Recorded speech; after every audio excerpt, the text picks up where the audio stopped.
November 16th, 1998, Bruce Murakami's life changed in the blink of an eye. He saw his wife and daughter killed in a horrific car accident caused by a reckless street racing teenager. That began a 4-year journey from grief and anger to acceptance and forgiveness. His story is told in the new Hallmark Hall of Fame special, Crossroads, a story of forgiveness, which airs on CBS Sunday night. Bruce Murakami is here, along with Cain, who plays him in the special. Good morning to you both. Good morning. I remember this story. I remembered it before this even came up that we were going to be talking to you this morning, because this kid was at street racing, right? Yes.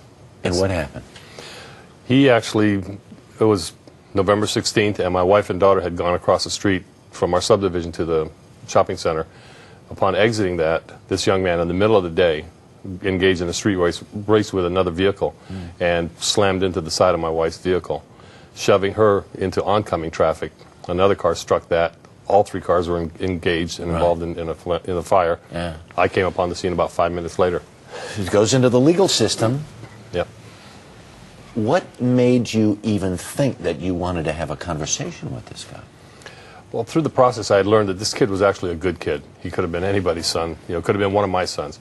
I just started thinking about what good is going to do to put this kid in prison for 30 years. Everyone would forget about Cindy and Chelsea. Everyone would forget about Justin. Right. And nothing would be done of it. Dean, you read a story like this, and what do you think? Well, it's such an incredibly compelling story by itself, but the fact that it's based on his real life and the stuff that really went on, it lends it so much more weight and gravity. So you want to really take that on and be very, very respectful of that as an actor and as filmmakers. So it made it a very difficult shoot, that's for sure. I'd say I've read several reviews. It's getting really, really good notices. I want to take a look at a clip of the scene where you and this young man have this conversation. Take a look at this. I want to hear what you have to say for yourself. Just you and me.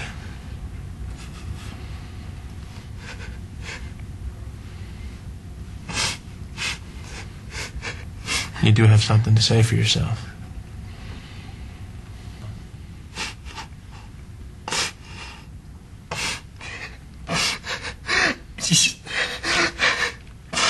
Oh, I'm sorry.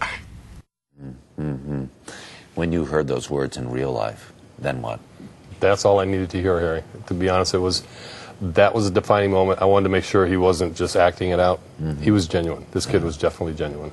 It's one thing to play a role. That's what you say, to play something based on real life. This story is all about forgiveness. We've heard it down in Virginia Tech this week. We heard it in Nickel Mines, Pennsylvania. What goes through you as you're playing a role like this? If you were in his shoes, would you have been able to do the same thing? I have a 7-year-old boy, and I can't fathom being able to forgive. I can't, unless it were real to me, I can't fathom that. But something Bruce has said, and I've heard him say it over and over again, is if he didn't forgive this boy, then he would become another victim himself. And, I can hear that and understand what he's saying. I just don't know how to feel that myself. So it's incredibly difficult. My hat is off to Bruce. It's an amazing story, and he's an amazing guy. You were both so kind to come and share the story with us this morning. We do appreciate it, and we'll look forward to watching this movie on CBS on Sunday night. All right. Thank you, Harry. You can see the Hallmark Hall of Fame presentation of Crossroads. That's Sunday night at 9, 8 Central, here on CBS.